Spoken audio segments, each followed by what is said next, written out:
Well, good morning, everyone, and welcome to the June edition of the Ag Economic Dialogue Sessions.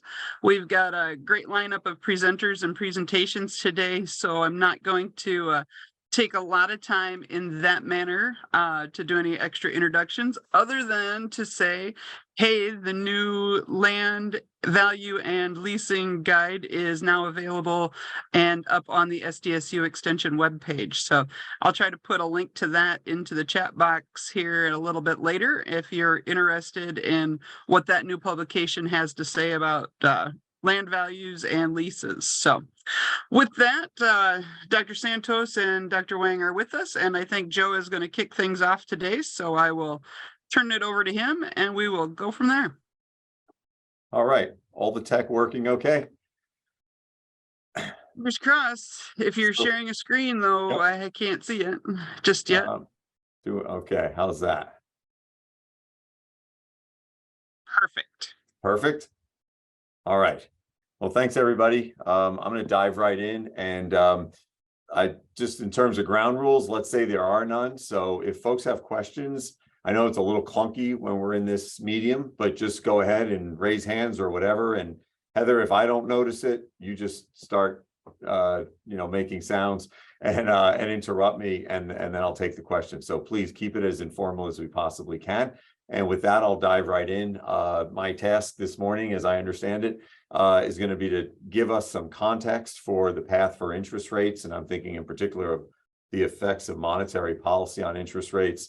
And I know some of you in the audience know my approach here, and that is one that really embraces some framework first and then some data, right? And so I'm going to do that right now with what I'm thinking of is what I call exit velocity. So I want us all to start to just think first about inflation right now and how we think about the causes of that inflation. And I encourage everyone to think about sort of yourself maybe in the role of the monetary policymaker. And I think if you do that by the end of this relatively short presentation, I think you're going to sort of come to the same conclusions that they have. So let me dive in just a little bit of analysis with a very simple expression that we use a lot in macroeconomics. It's called a quantity equation. It's really, really simple.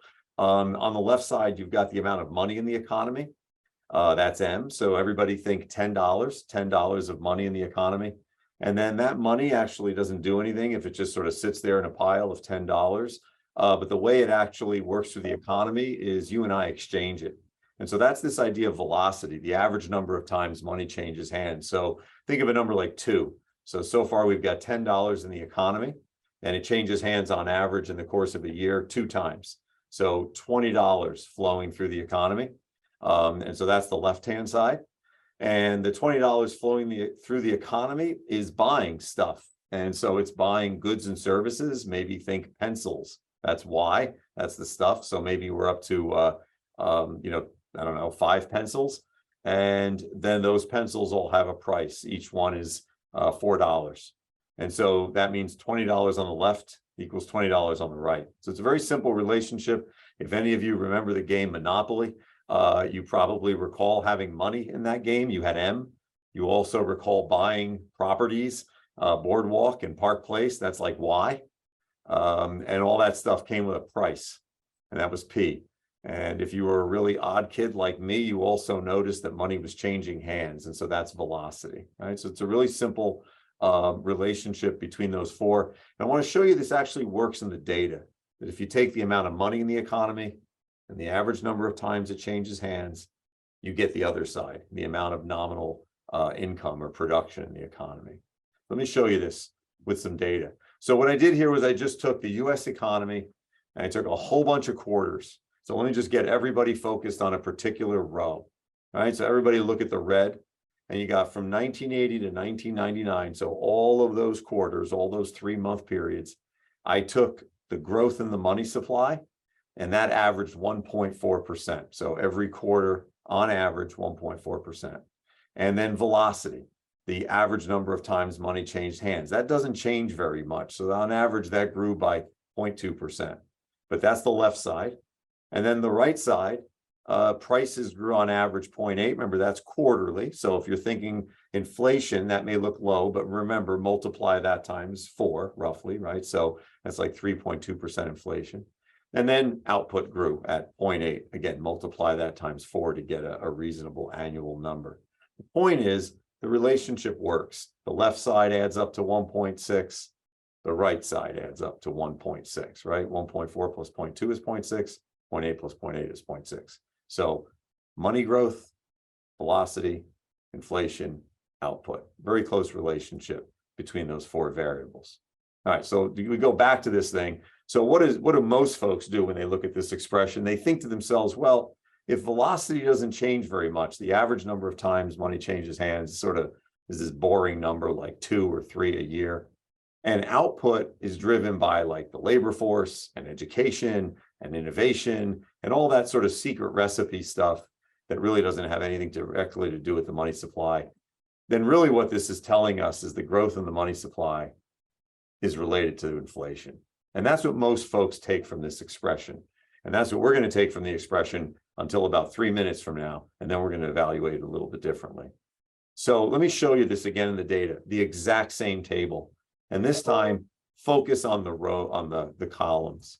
And if you notice, this relationship is pretty sound. When you get a big number like 2% money growth, you get a big number like 1.1% inflation, right? And when you get a small number like 1.5% money growth down around 2000 and 2019, you get a small number like 0.5% inflation growth. So there is this strong relationship between the two. You put a lot of money in the economy, it chases these goods, and the price level rises, right? Okay, there's a row missing, right? So what I would do now, for the sake of suspense, is hold off and present it to you now. That last row is where we are right now, and there's something kind of weird going on. Money growth has actually slowed dramatically, and this is very intentional. The Federal Reserve is trying to slow the amount of money in the economy precisely because they think of this expression we've been working through, and they think, well, if we slow the growth of money, then there won't be as much money chasing those goods. We won't have as much inflation. All right, but here's where it's weird, right? 1.2% is the smallest money growth number in that column. Meanwhile, 1.5% is the highest inflation number in that column, right? So suddenly there seems to be a disconnect. And you can see by the red here, I've used red strategically, what's going on is velocity has suddenly risen. So what does that mean in plain English? The Federal Reserve has slowed the growth of money in the economy, but there's something else going on too. And you probably could relate to this in your own lives. I know I could. Money is not as important to me as a form of wealth as it was even a few years ago. I don't have as much of my wealth in checking accounts or savings accounts. I sure as heck don't have as much of my wealth in cash. I have like $8 in cash, right? So we are holding or willing to hold fewer and fewer balances, we call them, in the form of money. And that means money is changing hands more quickly to buy GDP. So very intuitively, there may not be as much money growth in the economy, but we also don't want the money in the way we once did. And if we don't want it, we seek to get rid of it. And that's inflationary. So we can have low money growth and still have inflation if our preferences are such that we don't want to hold on to the money anymore.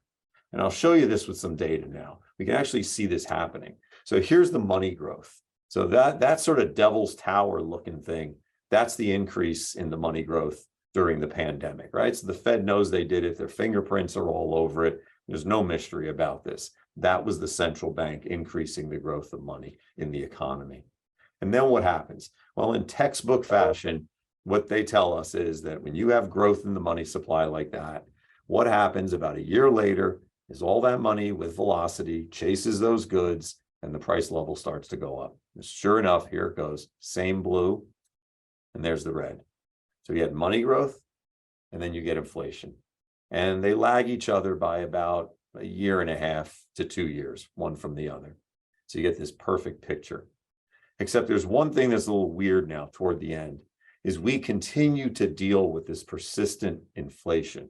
The red line, it's jagged, but it's not really coming down. This is the Federal Reserve's preferred measure of inflation. So the red line's, kind of horizontal if it weren't for the noise.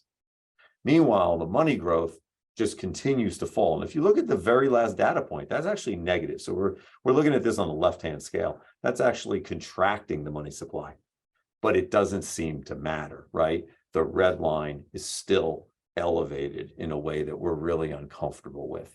And that's this graphical way of thinking about velocity. The growth in the money supply has been falling. The Fed has been contracting it. It's all very intentional. But at the same time, you and I don't want to hold on to the money in the way we once did either. And that is an inflationary force all of its own. So I'll show you this with velocity. It's kind of a weird picture, but I'm going to put it over the same time period, 2019 to the present.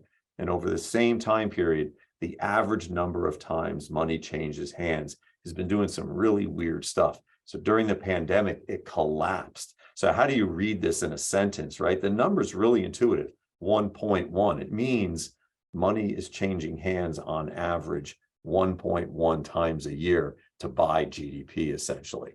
That means it's not moving very quickly through the economy. It's not very inflationary. You can think of it as we're hoarding it. But something is clearly changing, as you see, as we go toward the present. The number is increasing to something that's more normal. That is to say, the average number of times money changes hands in the economy is usually a higher number than 1.1. And so it's sort of reverting back to that. But again, that's an inflationary force all of its own. And finally, I'll just show you this on a big time series so you see some historical perspective to see just how weird this velocity, this average number of times money changes hands, how weirdly low it is right now. So that's the entire picture going all the way back to 1980. It's usually a number like 2 or maybe 1.5. During the pandemic, it dropped dramatically as we all hoarded cash balances in the form of savings and checking and maybe even currency. And now it's starting to come back up. So the punchline on this first piece is our willingness to surrender money now. We don't have that hoarding mentality the way we once did, is itself inflationary. And so the Fed's now dealing not just with the mechanics of inflation and all that, but a personal preference on our part in the aggregate that is also inflationary. We're willing to surrender money in ways we were not before. So what has this done? So it's created inflation. And so I jokingly here, I have couches and potatoes. I want you to think durable goods and non-durable goods, couches and potatoes.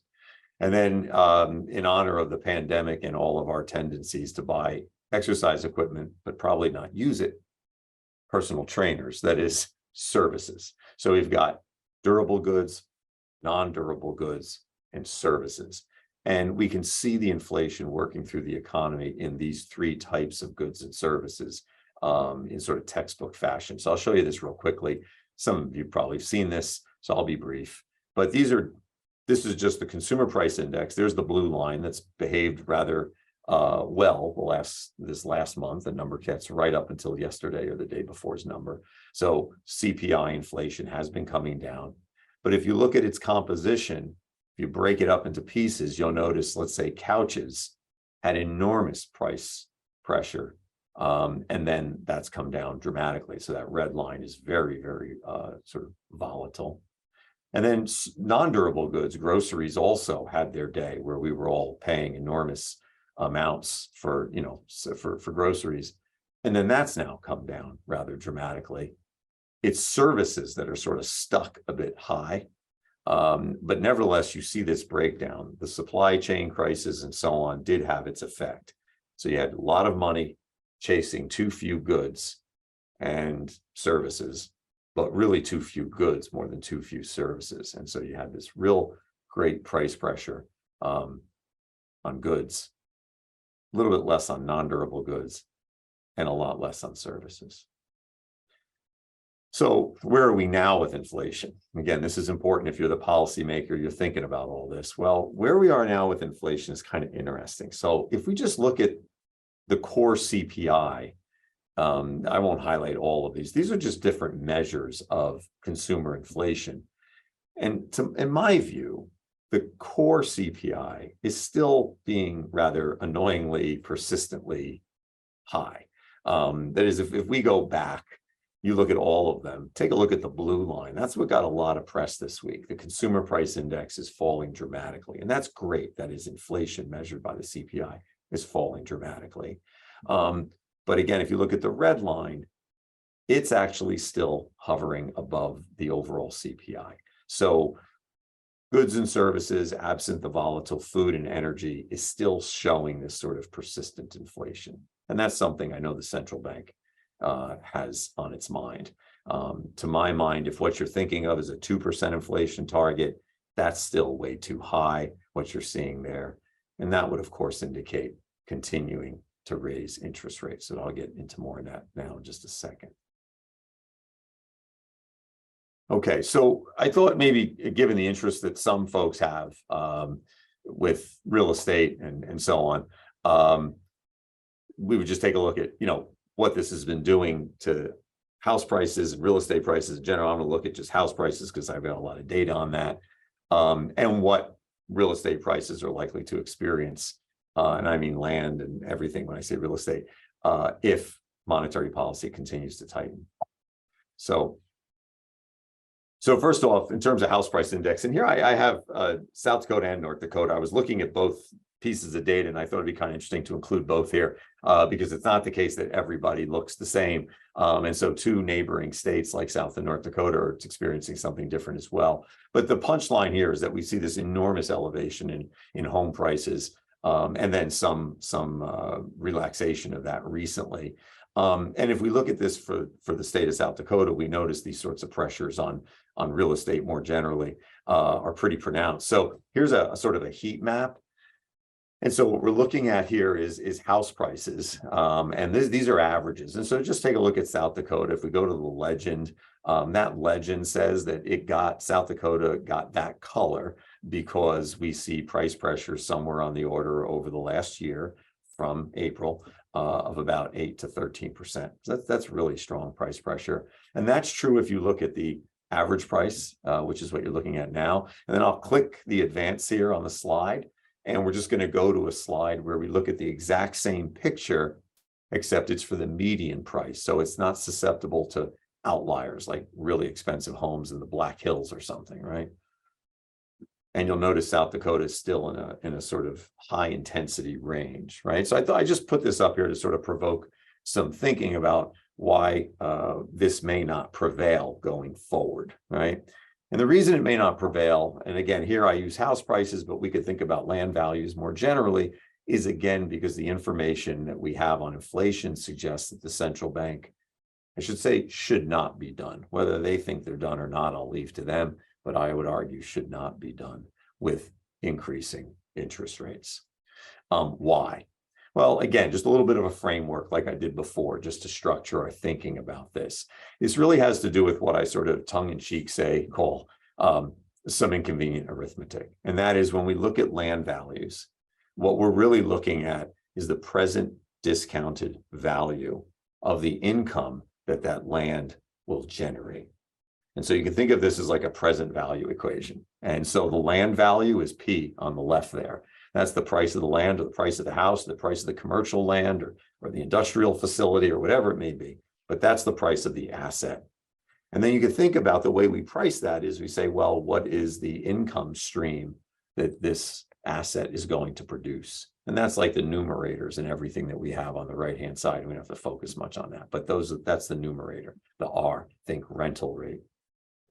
And of course, the interest rate is how we discount this thing. And the interest rate's downstairs. It's in the denominator. So very simply, as interest rates continue to rise, the present value of those future income flows that any real asset produces, be it ag land or industrial land or whatever, is going to go down. And there's a lot of evidence of this relationship between I and P, right? So let me just real quickly, I don't intend for you to read that on the screen, but you may want to jot it down when you get the deck from Heather. This was recently out of a leading journal in our field.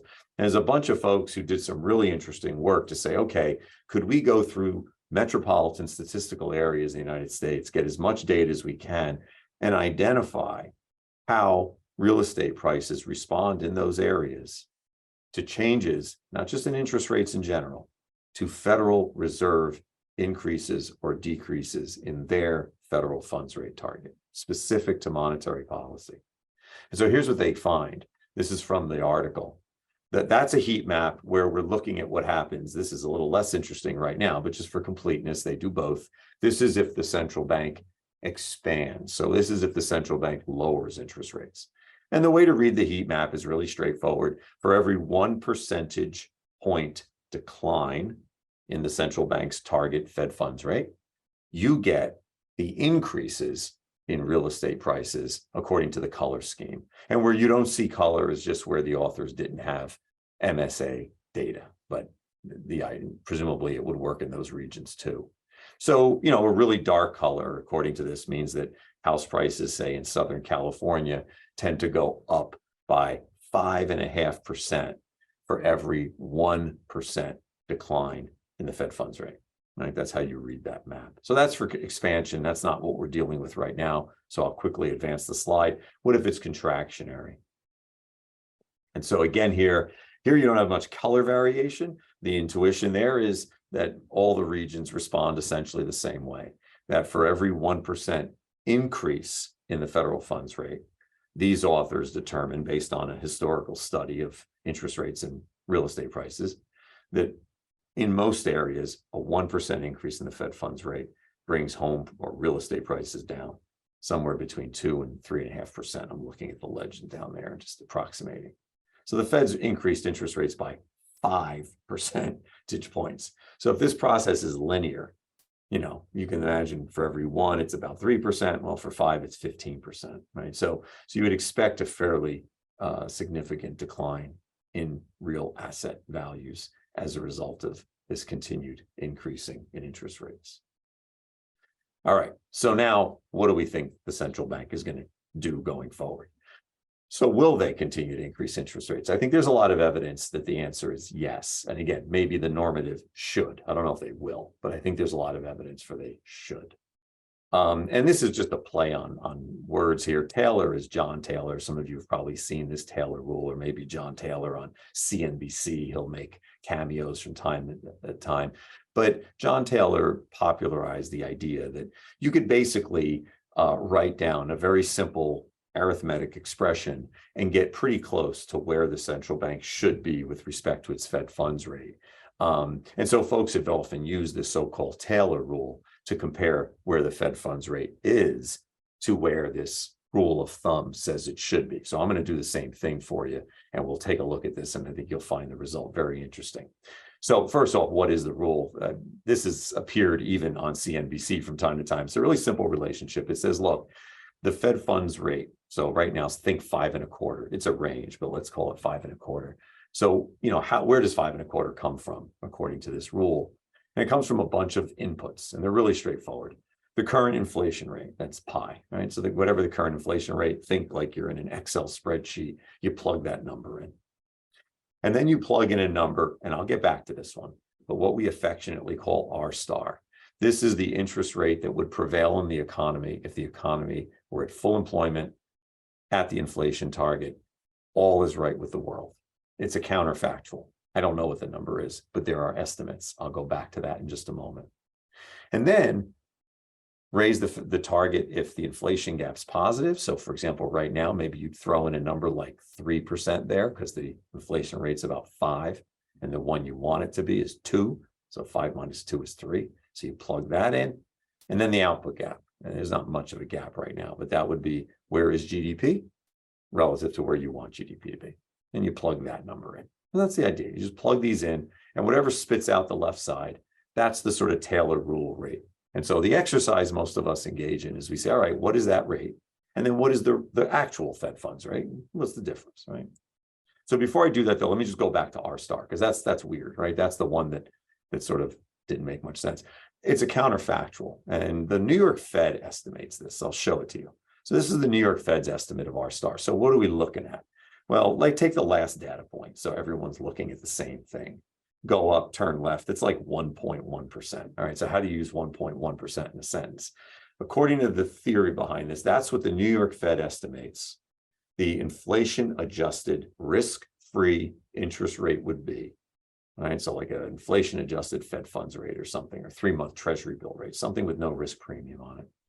That's what they estimate it would be if output were just where you want it to be and inflation were just where you want it to be. If all were right with the world, that's the sort of basic rate that you and I would charge one another. If you're going to take funding from me, and so I'm not going to consume today, I would charge you risk-free about 1%, right? That's what that number is. It's an estimate. And I don't know if it's right, but I just invite you to consider the fact that I can't believe it's overestimating the correct number. If anything, I would think that the real number is probably higher. So keep that in mind. Okay, so let's plug in the data. So here's the exercise. So that's the actual federal funds rate. That's just pulled off the Fed's website. It's a quarterly average, but it's the actual Fed funds rate. Okay, now I'm going to advance the slide, and I'm going to superimpose on this picture the Fed funds rate target you get if you plug those numbers into the Taylor rule. And you get something really interesting. First of all, it is freakishly precise, right? This is macroeconomics. In our world, that's what precision looks like. That is, the red line is often very close to the blue line. So the number that comes out of that very simple expression is very close to the actual number. And I know some of you are looking at this and you're thinking, Joe, that's not true. There are places where the two deviate. There are. I would invite you to consider what macroeconomic history looked like in the United States when those lines deviated. What do I mean? Well, in the 1970s, the red line's above the blue. The intuition is the rule is saying the rate should be higher than the rate actually was. And sure enough, that was the period of the great inflation, which would suggest that rates probably should have been higher, and so on. So we use this as a sort of North Star. And so if you go right to the very end, then right to the current period, I think it's pretty obvious what's going on, right? The red line, the number that comes out of the model, is higher than the blue line. So in plain English, the Taylor rule rate is a higher number than the actual federal funds rate. Now, I'm not saying that the Fed drives monetary policy based only on this rule, but it's a useful indication, I think, of where policy is versus where it needs to be given the inflation gap and the output gap and so on. And the punchline at the very far right of your screen, I think, is the Fed needs to continue to raise rates, which is what they essentially said this week when they simultaneously chose not to raise rates, which was sort of an odd approach. But nevertheless, they did admit that more rate increases were coming. Just another way to see the very same thing, I think, is this. So there's our star again, the blue. And then red is just the Fed funds rate adjusted for inflation. So this is just another way of coming at the same idea, that if our star is the rate that should prevail when all is right with the world, then where is right now an actual inflation adjusted risk-free rate? And so I went with the Fed funds rate adjusted for inflation. And again, in plain English, what does the gap between the two mean? Well, if all were right with the world, we should be at blue. We are at red. Red is below blue, which means our monetary policy stance, our interest rate stance, is still too expansionary. We need to close that gap between the two. And if blue isn't going to come down, there's really not a lot of theory to suggest it would suddenly, then red needs to go up. So again, it's another way of thinking about the gap between where the Fed is, think red, and where the Fed needs to get the economy, think blue. So again, I think that's just more evidence that additional tightening is on the way. Why are they pausing? Just a little bit of psychoanalysis here of the central bank. What could possibly be going on in their heads? I think this might explain some of it. And what you're looking at here is the blue is the Fed funds rate and the red is the treasury rate, but that's not why I'm showing you them. I want you to think red is the rate that banks are earning risk-free, earning on their loans. So red is like a return on loans. It's a government bond rate, but it's a proxy. So red is like the interest they earn on their loans, and blue is like the interest they pay for their sources of funds.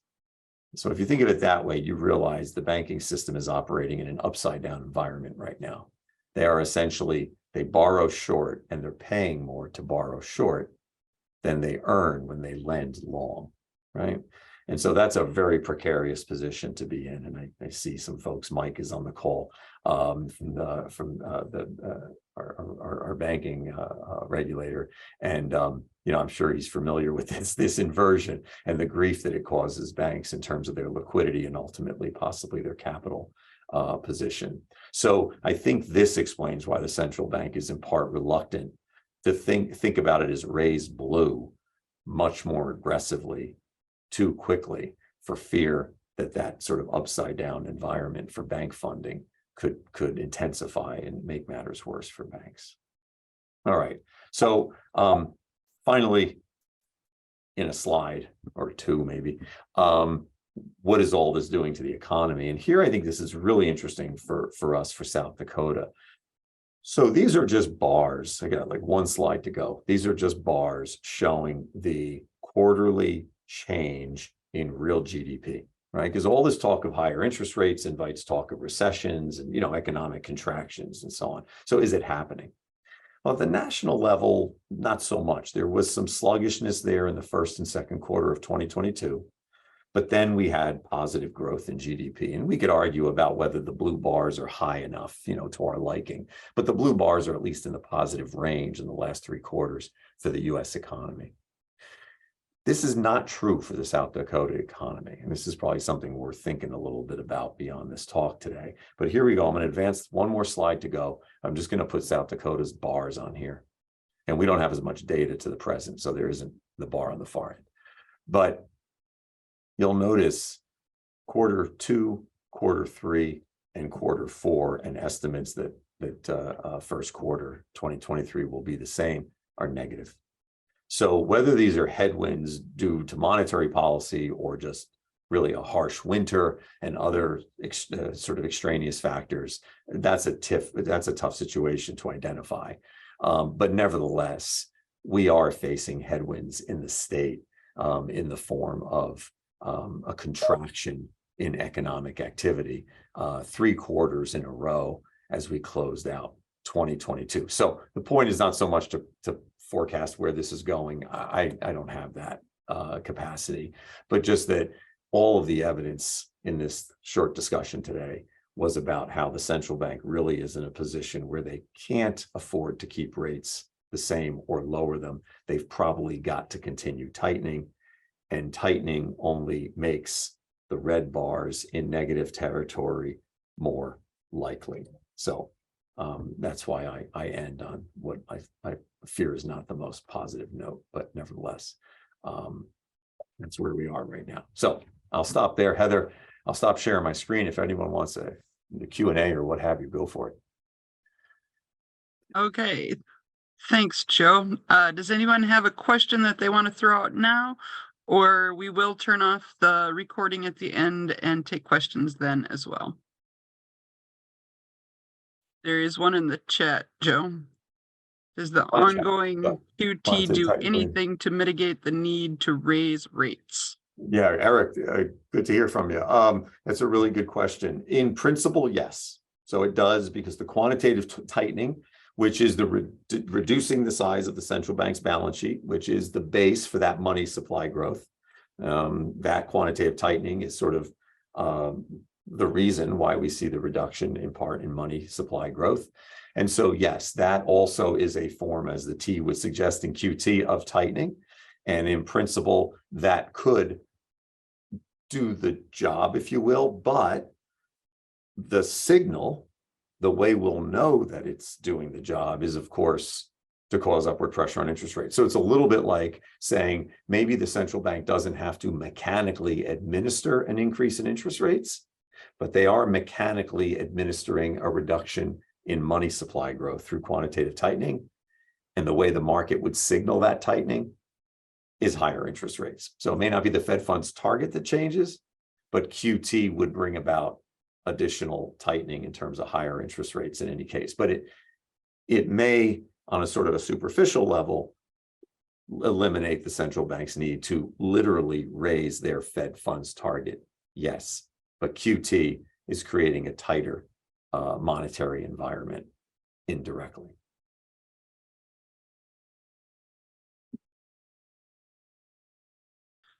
Another question, in the job market remains robust in South Yep. Dakota despite the drop in GDP and the Fed raising rates. How much longer can the low unemployment continue?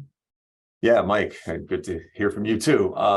That's the big question, right? Is why this labor market persists in being so tight. I don't know how long it can continue, but I suspect, as I know you do too, Mike, that this just reflects, that is the fact that GDP growth has been negative and the labor market has continued to remain tight, though perhaps not as tight as it once was, is just an indication of how tight it once was. So labor market remains tight. There's a lot of economic activity, of course, in the bigger cities in South Dakota for sure. The ag economy is not perhaps as strong as it was, but it's still relatively strong. I think what we're observing is probably a labor market that's easing up a bit, but yeah, when we get to a point where we have enough slack in the labor market that we're not sort of focused rightly on it the way we all are now, I don't know how long that takes, but I would suggest that the reduction in gross state product that we've observed now for several consecutive quarters can only ease the pressure in that market. So again, one way to think about that is, my gosh, how high was that pressure before GDP began to come down?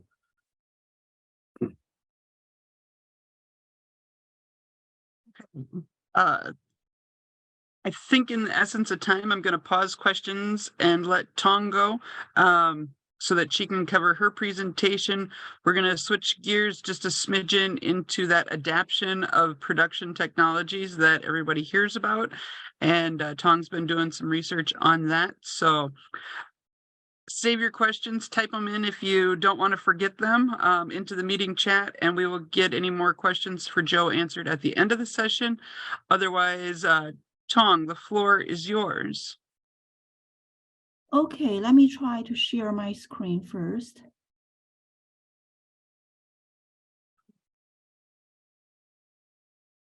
Okay. Can you see it moving? Yes. Yep. Now it says background. Yeah, this is the background, but can you Yep. see the first page? Yes. Should be good to go.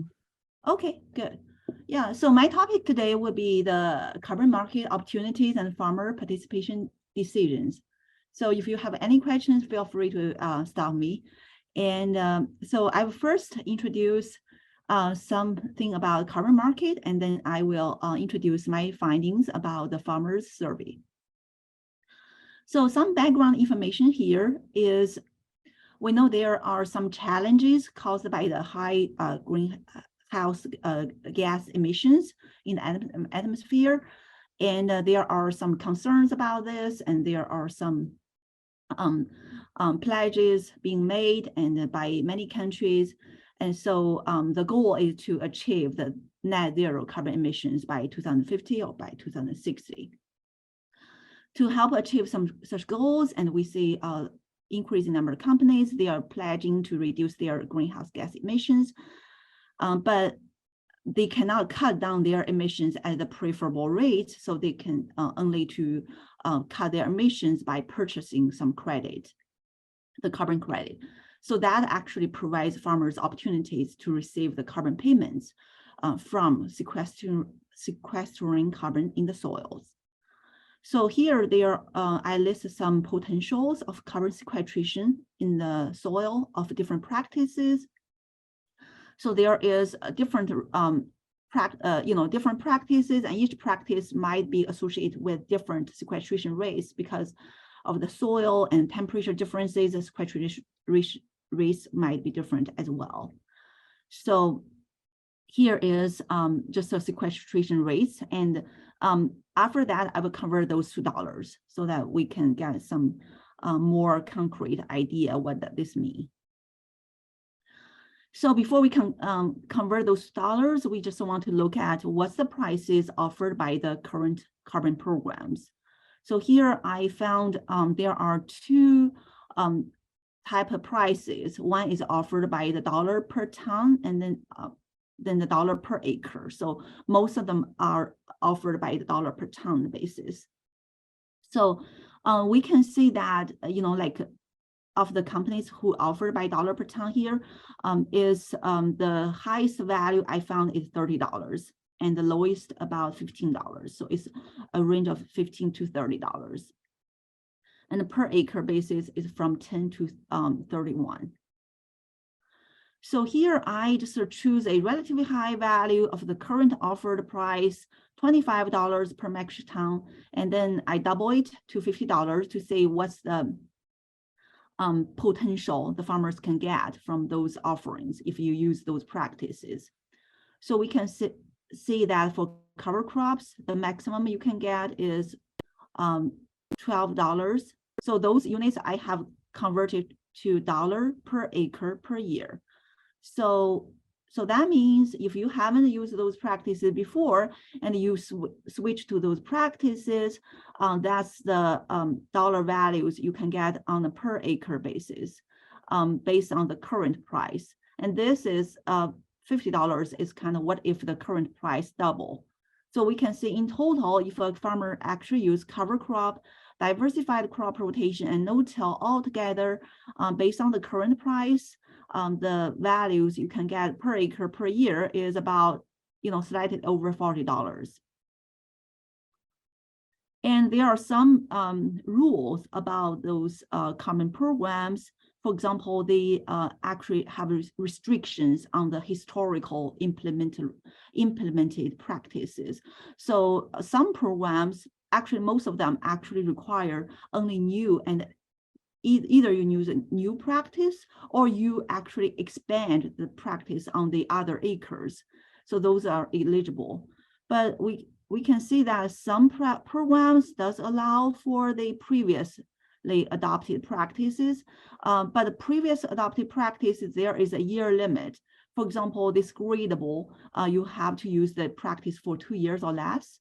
And, there are 3 years, 2 years, and I found something like it lasted 10 years as well, but has to be a relatively short time in most programs. So this 10 years is about the maximum I can find. And the contract length, and we do have a 1-year contract, but most of them are either 5 years or 10 years. So that's the contract length requirement by most programs. So 5 to 10 years. So I look at the reasons that prevent producers from enrolling in the carbon programs. So most of them actually mention that the payment level offered is the actually stop them from enrolling. That means that payment should be higher. And some producers also kind of concerned about the contract non-compliance. So because the contract actually asks the people to use the practice for 10 years or 5 years. So if you stop using it, then you couldn't get the money from the contract. So that's kind of what people worry about.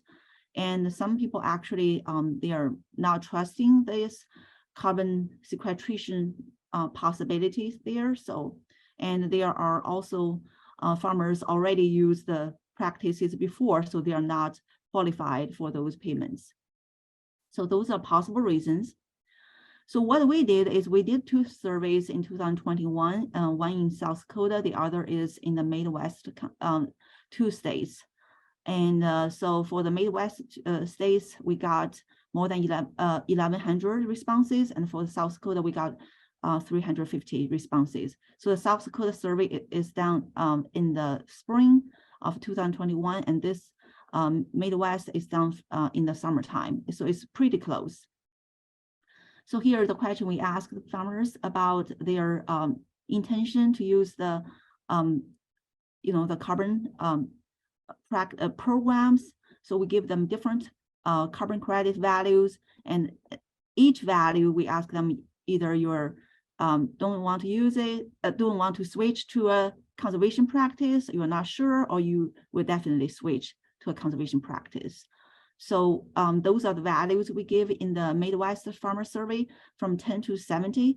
And for the South Dakota Farmer Survey, we give from $10 to $50 per ton. So, so we assume that farmers make decisions based on the cost and benefit. So before I decide either I want to enter a carbon contract or not, I need to consider what's the cost of this contract and what's the benefit. So think about the cost. So there are some potential costs of the carbon program, such as the soil test, verification costs, those kind of things associated with the carbon program. And the benefit associated with that is a carbon payment. And another several things about the cost is it might need to purchase new equipment. There's a new equipment cost, and there could be some increased input cost, such as the cover crop seed cost, herbicide cost, those things. And there are some learning cost as well. And for the benefit side, we could have a yield increase, that's a benefit, and some other co-benefits like the benefit to the soil, to the environment, that's also the benefits. So the farmers could have 3 decisions. Usually in the low price range, they will most of the farmers will answer no because the benefit couldn't cover the cost. And in the intermediate price range, they will answer yes, not sure. And in the high price range, answer yes because the benefit will exceed the cost. Okay. So here is what we found from the surveys. So we do find some trend of increasing, so that you can see the green bar here up, and that's the Midwest survey. We can see that the willingness to enroll in the carbon contract actually increased with the price. So with $10 per ton, there are only 3.1% of farmers are willing to sign a carbon contract. But with $70 per ton, this becomes 50%. There is an increasing in the willingness to accept, and there's a decreasing in the people who said, no, I don't want to enroll in those contracts. But we can see there is a gray portion that means not sure, so that not sure people are consistently high, no matter what the price you are offering. So we can see that is kind of between nearly 40% to more than 55%. And this is a South Dakota survey result. It's very similar, so I want to introduce it. And so here is what we, some examples about the producer answers for our questions. So some producers, they first answer no, and they answer not sure, and then they answer yes. And some people, they answer no, and then yes, they are no, not sure. And some people are not sure, and they answer yes.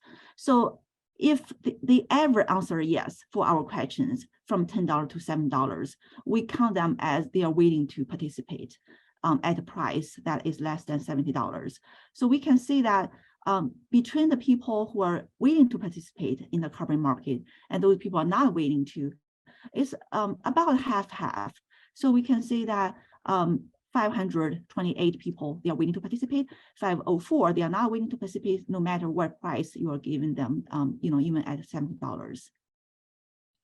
So here we want to look at the price effect, like how the price will motivate people's supply of carbon. So here we actually list the 4 states. So here the blue line is South Dakota, this is North Dakota, Nebraska, and Minnesota. So we can see that even though the farmers are in different regions, different states, but those 4 lines are actually highly overlapping with each other. That means the trend is very similar. So we found that between $10 and $20, we found there is an inelastic supply for the carbon. So which means if you increase the price in this region, so the supply increase is very minimal. And from $20 to $50, I found there is elastic supply from this price region. So in this price region, if the price increase, then the farmers are more willing to increase the carbon supply even more than the price increase percentage. And this, again, after $50, this become inelastic again. So which means the farmers are not responsive to the carbon price increase in this region. So if we look at different factors, what affects farmer decisions, we can say that farm size actually affects farmer decisions. If we have the price from $10 up to $70, actually from $10 to 40, the large farm and small farm, their decisions are fairly the same. But after we reach $50, we can see the large farms, they are waiting to accept those high prices, but the small farm, their acceptance rate just stagnate. So there is a gap showing up at a high price level. And similarly, we can see the liability to asset ratio. There is, we just found people who have no debt or they have very high debt or liability, so above 40%. So we can see that those with higher level of debt, they are more likely to use the carbon market to maybe offset their debt and use it as another form of income. And another factor that affects is the age. So again, the age does not affect the farmer decision very much at a low price level, but at a high price level, the young farmers are more likely to take it, but the old farmers, they still hesitate. So the high price level, there is a difference in the age. And then this is the producer's personal opinions at whether you're willing to use additional cost to implement conservation practices. So those who willing to implement at additional cost, they are more likely to take a carbon contract at every price level. So they have a higher willingness to accept. So we actually try to check different factors. So we grouped those factors based on the farmer characteristics, farm characteristics, that is the ownership, gross sales, liability, and the farmer's goals or perceptions. The goals such as, whether you think that reducing the environmental footprint is an important goal or not, and the soil weather characteristics of the farms. So that is, like what percentage of a cropland is highly erodible land, and what percentage has a saline and acidic conditions. So those soil characteristics we also take account in. So we want to check whether those factors actually affect farmer decisions. So here is what we found. We found that those factors actually does affect farmers' enrollment decision in the carbon programs. So almost in every groups, there is one or two variables actually have a significant effect. So here is our summary. So the factors that enhance farmers' likelihood of enrollment, that means younger farmers, those younger farmers, they are more likely to enroll in the carbon market, and higher levels education, larger farm size, and people have farms with more land under saline and acidic conditions, and the farmers are willing to implement conservation practice even with additional costs. And these farmers who agree that conservation practices actually make economic sense for their farm. And we also found that because our survey, this is from the 4-state survey, it covers with regions of a different temperature. So we found that farms that are located in regions with lower growing season temperature, they are more likely to enroll in the carbon market. So which is consistent with the literature finding that carbon sequestration actually decreases with the rising temperature. So that means the farmers thinking of their relative income from the carbon actually is consistent with what the literature finding has. And we also want to look at the uncertainty levels of the farmers, the carbon enrollment decisions. So we can see that farmers, their uncertainty levels actually increases from I have no uncertainty level at all, one uncertainty. So that means they answered one uncertainty in those price levels, and their uncertainty could increase all the way from no uncertainty to I'm not sure of every price level. I don't know what to choose. So there are 1/3 of people who actually answer not sure for all the price levels. So why this uncertainty is important? We find that uncertain levels actually affect their enrollment decisions. So if they are not certain, so generally, uncertain level increases from 0 to 6. So that's the number of questions they answered are not certain. When the number of questions they are not certain increases, their enrollment decisions actually decreases. First increases because this zero uncertainty level could be, some farmer, they are firm. I don't want to take on this contract no matter what. So this zero means that some people are really firm about decisions, but from 1 up to 6, we can see there is a declining trend about their enrollment decisions if uncertainty level increase. And also there is an increase in the acceptable prices when the uncertainty levels increase. So for example, for the people who are waiting to enroll in the farmer market, what's the price you are willing to take? So for the people who have no uncertainties at all, they can take on average of $40. But if they have 5 uncertainties in the 6 answers, they have to take a higher price that is average of $57, so which is an increasing trend. So there are more uncertainty. I need to have a higher price in order to offset my uncertainty. So we also find some factors that will affect farmers' uncertainty levels. So which include the lower level of education, which means that if I have a lower level education, my uncertainty level is higher, and smaller farm size, lower debt ratio, and farmers waiting to implement a conservation practice at additional cost. Those people who have, waiting to implement a conservation practice at additional cost, we notice that those people are waiting to enroll, but they also have higher uncertainty levels. And farmers don't think that conservation practice actually makes economic sense for their farm.